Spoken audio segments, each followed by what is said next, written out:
Sometimes, the greatest suffering in life does not come from what happens to us, but from what we hold on to. We hold on to words that hurt us. We hold on to expectations that were never promised. We hold on to people who have already moved on. And slowly, quietly, without realizing it, we begin to carry emotional weight that was never meant to be ours. This is where the art of letting go begins. Letting go does not mean you stop caring. It does not mean you become cold, selfish, or heartless.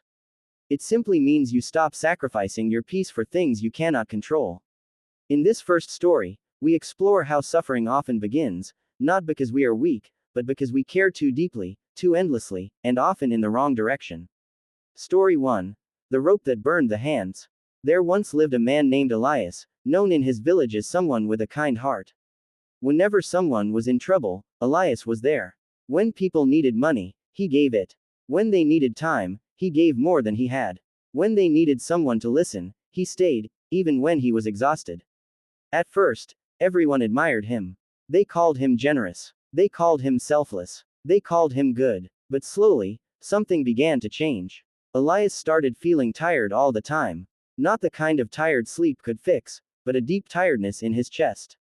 A heaviness that followed him even on peaceful mornings. He noticed that people only came to him when they needed something. Rarely did anyone ask how he was doing. And when he tried to say no, even once, he was met with disappointment, guilt, or silence. Still, he kept helping. Because he believed that letting go meant being selfish. Because he believed that love meant endurance. Because he believed his worth came from being needed. One evening, an old traveler passed through the village and saw Elias sitting alone by the river, staring at his hands. "They look wounded," the traveler said. Elias looked down. His palms were red and raw. "I don't remember hurting them," Elias replied. The traveler smiled gently. "Tell me," he said, "have you ever held a rope while others pulled from the other side?" "Yes," Elias said. "Many times." "And did you ever let go?" Elias shook his head. The traveler picked up a rope lying nearby and placed it in Elias's hands. "Hold this," he said. Elias gripped the rope. The traveler began to pull, slowly at first, then harder. The rope burned Elias's skin. "Why does it hurt?" Elias asked. "Because you are holding too tightly," the traveler replied.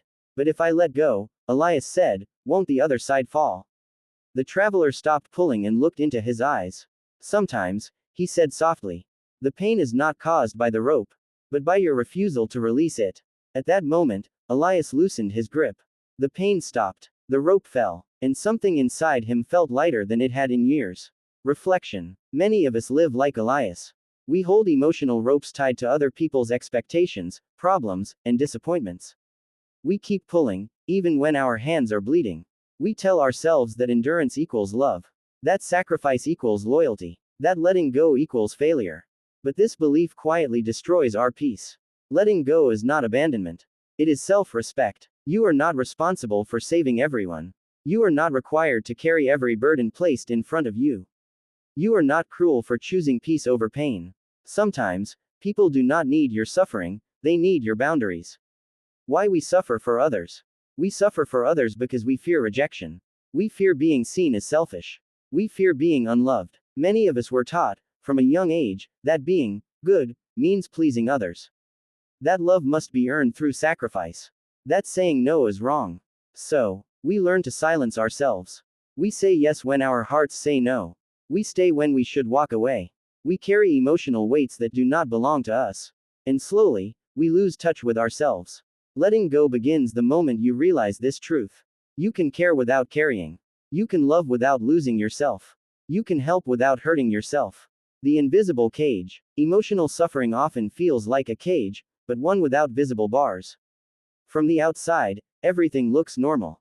You smile. You function. You continue. But inside, you feel trapped by responsibility, guilt, and emotional obligation. You replay conversations in your mind. You worry about how others feel. You blame yourself for things beyond your control. This is the invisible cage of overattachment. And the key to that cage has always been in your hands. Letting go does not mean you stop feeling. It means you stop drowning in feelings that aren't yours. A quiet truth about freedom. Freedom does not arrive with noise. It comes quietly, in moments when you choose yourself without anger. When you release without hatred. When you step back without guilt. Letting go is not an act of rejection. It is an act of clarity. You begin to understand that every person walks their own path. And no matter how much you care, you cannot walk it for them. You can walk beside them. You can offer kindness. But you cannot carry their journey on your back. The first step to letting go. The first step is awareness. Notice where your energy leaks. Notice where your peace disappears. Notice who benefits from your exhaustion. Ask yourself gently, am I doing this out of love, or fear? Am I helping, or rescuing? Am I giving freely, or hoping to be accepted? These questions are not meant to judge you. They are meant to free you. Because once you see the pattern, you can choose differently. And choice is where freedom begins. Closing reflection for section 1. Letting go is not something you do once. It is something you practice, again and again. Each time you release a little guilt. Each time you stop over-explaining. Each time you allow others to face their own consequences. You reclaim a piece of yourself. Remember this. You were not born to carry everyone's pain. You were born to live, to feel, to grow, and to breathe freely. In the next story, we will explore how attachment to expectations silently creates suffering, and how releasing those expectations can completely transform your inner world. Until then, take a breath. You are allowed to let go.